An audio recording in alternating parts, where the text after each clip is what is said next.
পক্ষ থেকে আজকে 10,000 ঘন্টা গীতা পাঠ এই কনিষ্ক মাথায় দুর্গাপুরে কি বলবেন?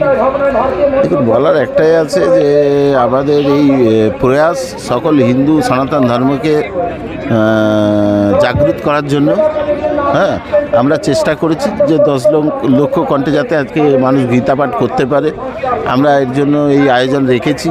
আমাদের আজকে বিশেষ অতিথি ইতিমধ্যে আর কিছুক্ষণের মধ্যেই পৌঁছাবেন জগৎগুরু সুন্দর মহারাজজি, এবং আমাদের আজকে এই অনুষ্ঠানে উপস্থিত আছেন আমাদের কিন্নার আখড়ার মাতাজিও উপস্থিত আছেন, আমাদের সঙ্গের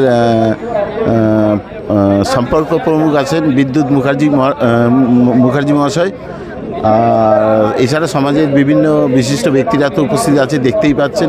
বর্তমানে আমাদের এই প্রোগ্রামের একটাই উদ্দেশ্য, আপনারা দেখতে পাচ্ছেন বাংলাদেশ, পাকিস্তান, এমনকি আমাদের ভারতবর্ষের মুর্শিদাবাদ পর্যন্ত হিন্দুদের উপরে কী ধরনের অত্যাচার চলছে।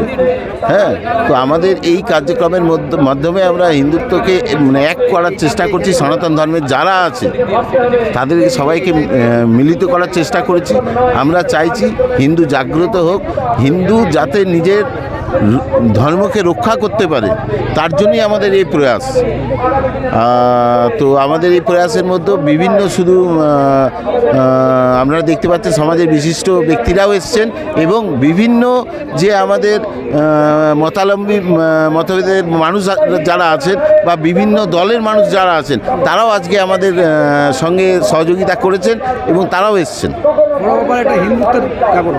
একদম এটাকে আপনারা হিন্দুত্বের জাগরণ হিসাবে নেবেন, কারণ আমরা এটাকে শুধু চেষ্টা, আমাদের প্রয়াস হিন্দুত্ব সনাতন ধর্মকে রক্ষা করা।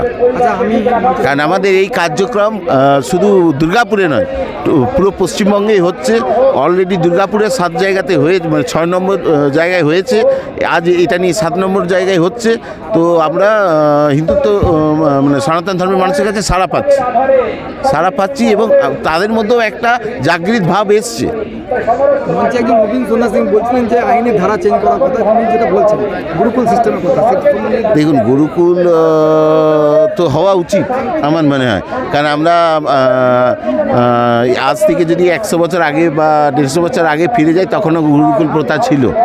কিন্তু বর্তমান আমাদের যে আইন আছে, যেখানে আমাদের হিন্দুত্ব বা সনাতন ধর্মের জন্য গুরুকুল হবে না, কিন্তু মাদ্রাসা হতে পারে, খ্রিস্টানদের জন্য ওদের নিজস্ব স্কুল হতে পারে।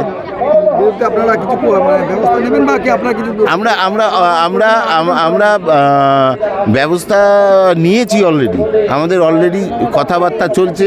আমরা বিভিন্ন মহলে চিঠি করেছি আমাদের এই হিন্দু সঞ্চালন সমিতির তরফ থেকে। আশা করছি আগামী দিনে কোনো বৈষম্য থাকবে না, সকল ধর্মের জন্য একটাই আইন থাকবে। আমার নাম মৃন্ময় ব্যানার্জি। ধন্যবাদ।